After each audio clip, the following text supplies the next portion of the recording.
Yo mga kap, welcome back. Maraming salamat at kayo nakabalik sa ating channel. Kapuntos page po, bumabati sa inyo ng magandang umaga, hapon at gabi. Maganda at gwapo po kayo lahat. Magandang hapon mula rito sa amin sa Chicago. Well, today is work day. Bago tayo pumasok, magagawa muna tayo ng video para sa inyo tungkol sa ating pambatang si Kai Sotto. Because marami kasing nagdi-DM sa akin at nagtatanong kung totoo ba na si Kai Sotto ay kinuha ng Lakers, kailangan ng Lakers. Of course, kailangan ng Lakers ng mga talented na players, especially yung mga malalaking players. So, lahat tayo, syempre, ang ating magiging reaction ba? Okay nga, no? Sana nga makuha. O baka naando na siya. Wala po ang ating pambato dito sa US. So, siya po ay nasa Japan at nagpapatuloy po ng rehabilitation ng kanyang injury dyan po sa Japan. Maswerte tayo sa Japan po ay magaganda yung kanilang technology facilities na ginagamit sa pagre-rehab sa mga players, no? Maganda advance po yung mga gamit nila. So no rush kasi bata pa naman si Kai Sotto and he can always go back. Pero yung injury kasi sa likod, kailangan po talaga may ayos iyan para magdire-diretso na yung kanyang paglalaro ng basketball. So mahirap naman nang siya ay aayusin, maglalaro ng ilang games, sasakit na naman. So dapat 110, 120% cured na yung naayos na yung kanyang injury, na correct na, para dire-diretso na, kasi ang basketball is a game of contact din, no? At especially sa mga malalaking tao na tulad ni Kai Sotto, malamang ang problema mga back problem talaga, mga foot injuries pababa. So sa nagtatanong kung si Kai Sotto ay maglalaro sa Lakers, according to my source, no, si Kai Sotto ay nasa Japan. Wala pong lumalabas na balita na ganyan at kinukumpirma sa akin ng ating source. Now, bakit ang daming mga videos, balita, mga gumagawa ng mga content tungkol kay Kai Sotto? Until now, marami. Wala na ho silang makakuha na ng ibang istorya, no? And only Kai Sotto is the only one they know para makakalap ng mga videos or views sa kanilang channel. And I don't mind, no, kung they will make stories kay Kai Sotto na relevant sa nangyayari ngayon. Pero yung magawa ka ng mga hearsay, mga bali-balita na walang kasiguraduhan, tapos gagawa mo ng videos, yun ang masakit, kasi nawi-waste yung oras ng mga taong nanonood na naghahanap ng information patungkol kay Kai. And then kami na mga fans, no, kaya nga nabuo tong channel ko kasi isa rin akong fans ni Kai Sotto, naghahanap din ako ng balita. So at the meantime, naniniwala ako sa source ko, kaya hindi pa ako gumagawa masyado ng videos ni Kai Sotto, because hindi ko naman pwedeng gawa ng mga istorya na base lamang doon sa gumagawa ng ibang content. Na gusto ko malaman talaga direkta sa source kung ano yung nangyayari. Kung wala pa po talaga. So yun po yung katotohanan. Wala rin po siya dito sa US, katulad ng mga clickbait na ginagawa nila. Wala po. So I think it's a time of healing with Kai Sotto. It's a time of recovery. Leave him alone sa mga content creator, kasi marami naman kayong pwedeng gawa ng istorya, no? Nandyan naglalaro si AJ Edu. O, nandyan, gawa niya ng istorya si AJ Edu. Makita niyo naman yung mga highlights niya. Sino pa ba? Marami tayong players dyan na si Renza Bando, no? Siya po ay isa sa mga players natin na namamayagpag sa ibang bansa. Gawa natin ng istorya. Pero yung gumawa po kayo ng mga story tungkol kay Kai, may kontrata na, mga ganyan, unfair naman po sa bata, kasi parang parang nagkakaroon ng negative na mga epekto ngayon sa mga fans na ano pa talaga yung totoo. At ngayon, mauumay po talaga yung mga fake news, nakakaumay.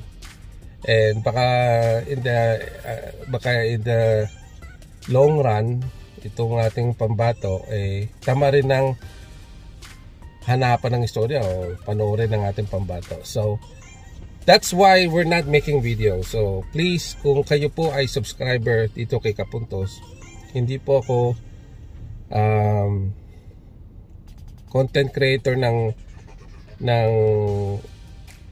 paghahanap ng mga players sa Pilipinas na gusto kong gawa ng anuman dahil wala na akong magawa kay Kai Sotto. I'm a Kai Sotto fan. Kaya po nabuo yung channel na to. I'm a Chicago Bulls fan, no? Kaya po nabuo ang channel na to. And also, I'm a collector ng cards. Kaya po ako nandito. And I will do some videos about collecting cards. At the same time, kung may talagang balita tungkol kay Kai Sotto, then I will make videos about Kai Sotto. So, please, I know naghahanap kayo ng mga information tungkol kay Kai Sotto. There will be a day na lalabas po yung mga balita sa mga major na news outlet, no, na sinusundan nyo. Andiyan sila Kinito Henson ng meron silang YouTube channel. Naglalabas po sila ng mga interview. Abangan nyo po yan. Lalabas po yan kung may mga bago. Sila Dayan Castillejo, may mga channel yan sila. Abangan nyo po. Very good yung mga source nila. Minsan talaga nakakausap nila direkta. Sila Ron Sonny at ito si Kai Sotto na interview nila. Doon ako naghihintay. Yun ang mga legit source na pwede nating as a fan, pwede nating abangan. So, and then yung mga again, bashers and haters ni Kai Sotto, hindi ko alam kung paano pa namin papaliwanag sa inyo na hindi kawalan kay Kai Sotto na magkaroon ng mga bash. Kasi pag may bashers and haters ka, I think you're doing a good thing, no? Na either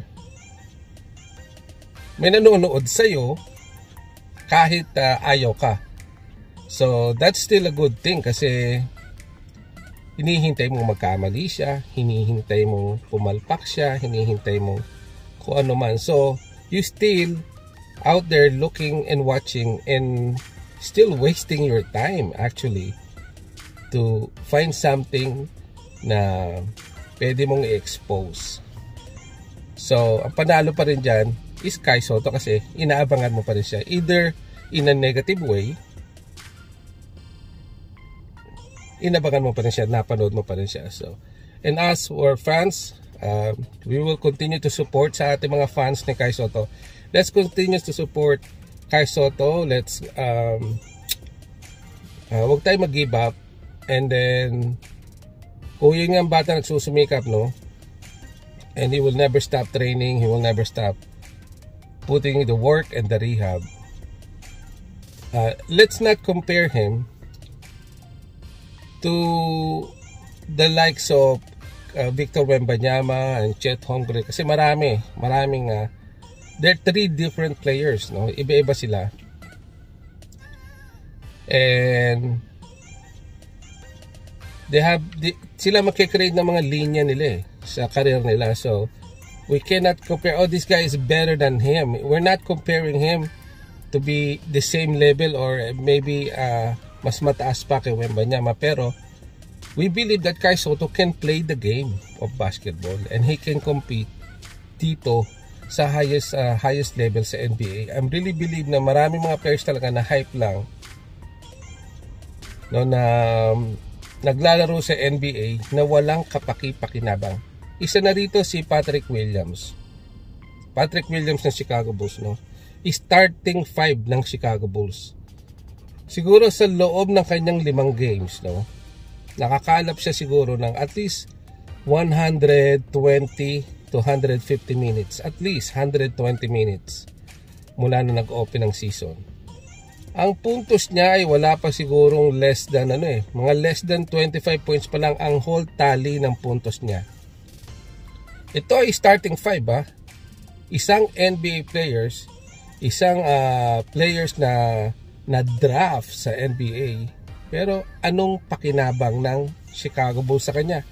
Yun ang gusto kong puntuhin, na hindi dahil na draft ka sa NBA ay magaling ka na, kaya mo na, no? Worthy ka na sa NBA. May mga players po talaga na sobrang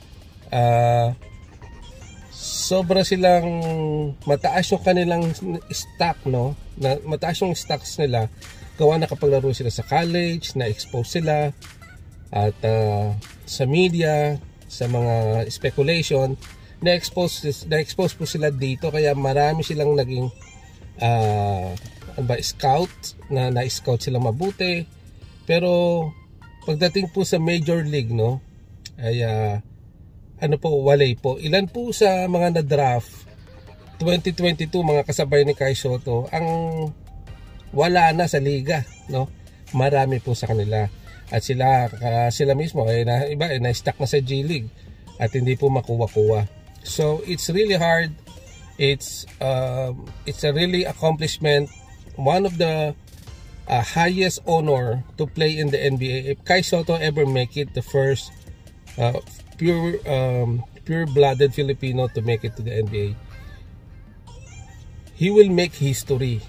And I'm glad na lumalaban siya para makuha yung pangarap na yan. It's not too late for Kai Sotto. He can prepare to go to the Summer League next year and try it again. Kasi either nga ngayon si Jeremy Lin, di ba? Undrafted din, nag-try siya. So, maraming mga players na naghintay, nag-abang at nabigyan ng opportunity, and maybe Kai Sotto's day will come one day, and I will be one of the fans na talagang matutuwa dito sa mga pangyayari na sa susunod na panahon para kay Kai Sotto. So please be patient, huwag kayong makinig sa mga fake news and sa mga lumalabas na balita na si Kai Sotto ay wala na sa Japan at nasa Amerika na. Hindi po totoo yan. Kai Sotto have a contract, and hopefully yun nga lang ang sa Hiroshima Dragonflies, wala talagang updates or any videos, any proof of videos na nagre-rehab si Kai Sotto, nagpa-practice kahit papano, nagsushoot around, nothing like that. Again, maybe yan ang style ng Japan B-League, and we'll see. As now, kailangan tayo maghintay para po dito sa ating mga pambato sa mga tunay na balita. So thank you so much mga kapuntos. Please consider to subscribe para naman updated din kayo dito sa aking pagka-card breaks, kasi sa doon nga pala sa nagtanong kung paano ang shipping, hindi po ako pamilyar sa shipping sa Pilipinas kasi dito po ako nagte-trade sa US, and usually ang ginagamit po namin, para sagutin ko na lang, ay kapag nag-i-eBay ako, yung eBay envelope na parang $1 something lang yung shipping, I think $1.19 or $1.20. And then ayun ay one card lang yon, kasi mga low end na cards doon ko sila nilalagay sa shipping. Kasama na po sa eBay yon pag nilista mo, and then white envelope, lagyan mo lang ng mga layered, okay na yon.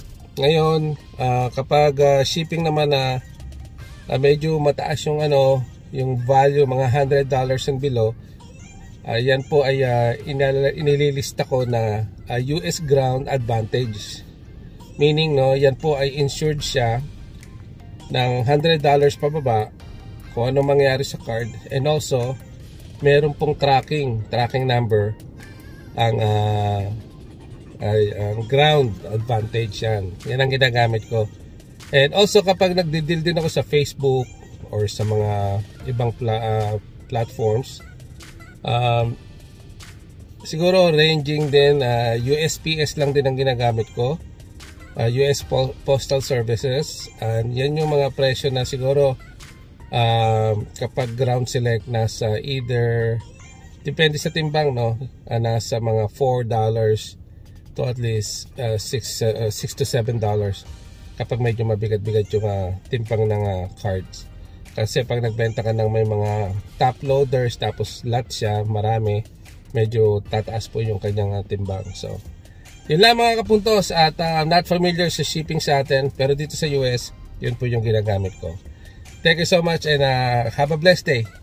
We'll see you again. Bye-bye!